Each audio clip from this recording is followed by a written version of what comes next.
Ek is 'n maatskaplike werker vir amper 28 jaar en ek was omtrent vir so 9 jaar 'n maatskaplike werker by 'n baie groot kinderhuis en vereniging. En toe het ek my privaat praktyk begin so 20 jaar terug omtrent. En ek werk net met kinders, so ek is 'n maatskaplike werker en ek doen spelterapie. Ek het in my 9 jaar, 10 jaar wat ek by die kinderhuis was, het ek net besef, 'n mens kan nie net met kinders die hele tyd praat nie. Dit werk nie. Jy kom nie by hulle harte uit nie. Jy kom nie by hulle diepe behoeftes uit nie. So toe het ek besluit, ek gaan my meesters doen in spelterapie en ek is toe Tuks toe. En daar het ek gesien hoe wonderlik werk spelterapie in die sin van hulle het metodes en tegnieke wat werk op 'n kind se onderbewussyn. So dit is nie bedreigend, dis kindervriendelik, die kinders geniet dit en kinders blom net. Hulle blom net,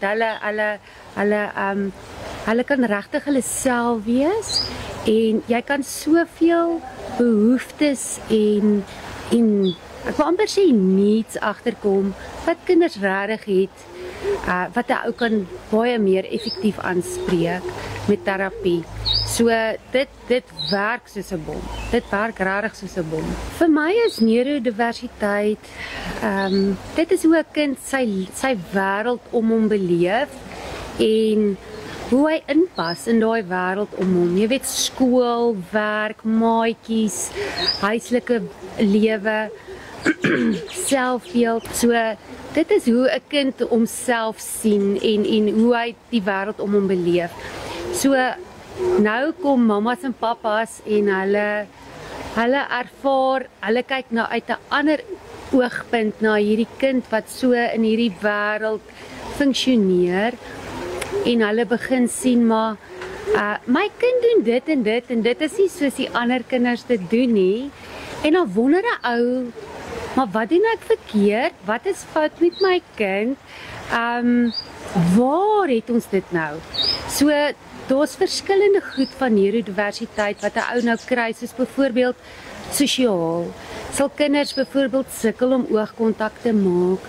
Hulle sal sukkel om te kommunikeer met maatjies of hulle sal sukkel om grense wat maatjies vir hulle stel te kan lees. Hulle sukkel om hulle emosies te verwoord.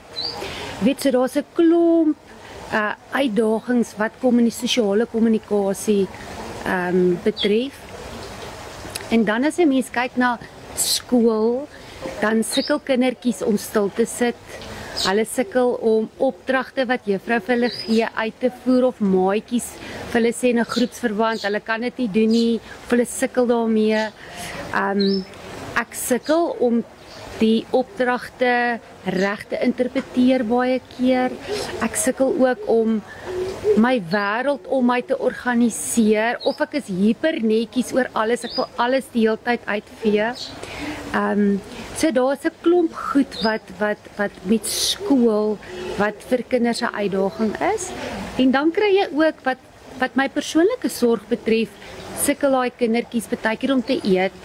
Baie keer eet hulle verskriklik baie. Hulle ooreet hulle self. Dit kry ons baie deesdae. Dan is dit ook, ek sukkel om te bad. Wil nie hare was nie, wil nie tande borsel nie. Ek sukkel om toiletgewoontes aan te leer. As ons praat van ons kleiner kindertjies. Dis vir my moeilik om daai mylpale altyd suksesvol te bereik.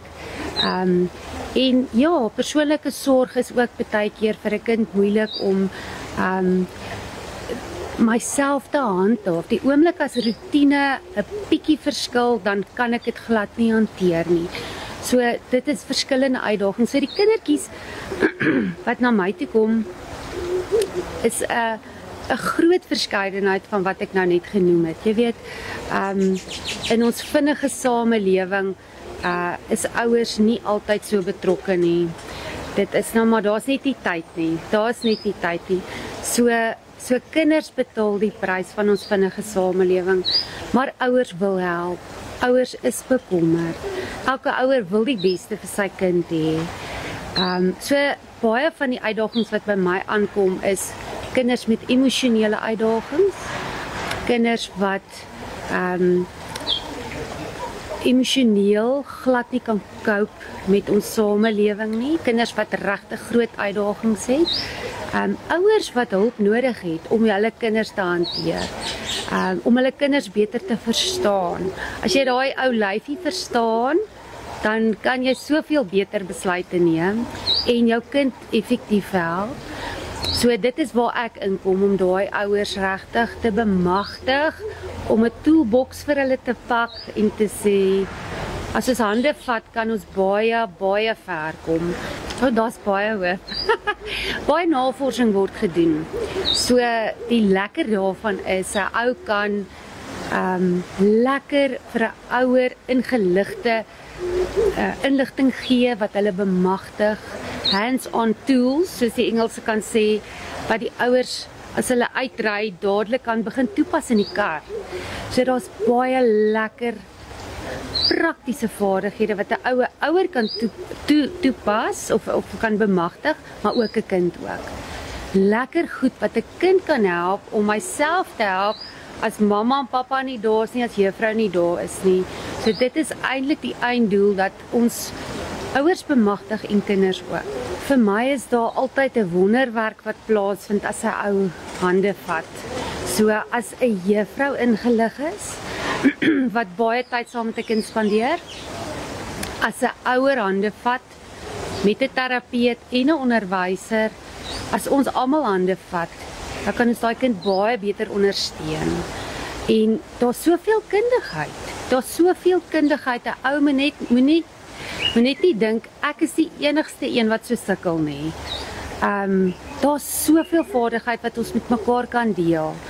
En wat ons kinders kan help.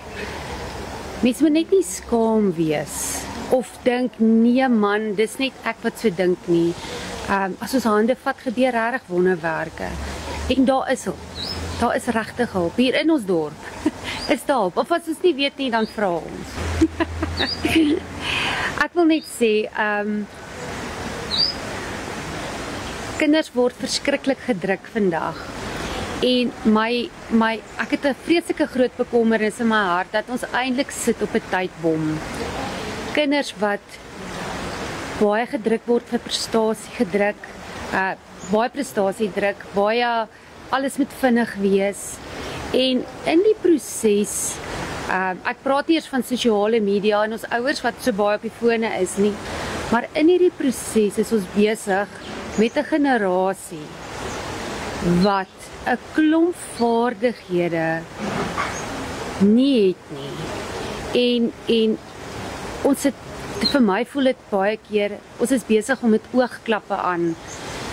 Ons is besig om 'n generasie groot te maak wat baie instinktiewe, onmiddellike behoeftebevrediging, alles is my reg, niks is my voorreg nie, min verantwoordelikhede, baie regte. Jy weet, ek dink net ons het almal bietjie sit 'n wake-up call nodig. Ons het 'n wake-up call nodig.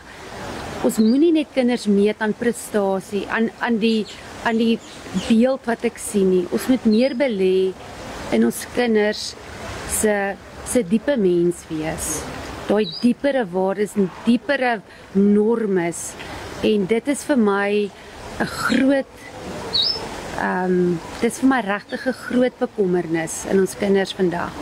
Maar dat daar al baie mooi ouers is en baie mooi kinders is, dit is verseker waar. Dit gee my ook baie hoop.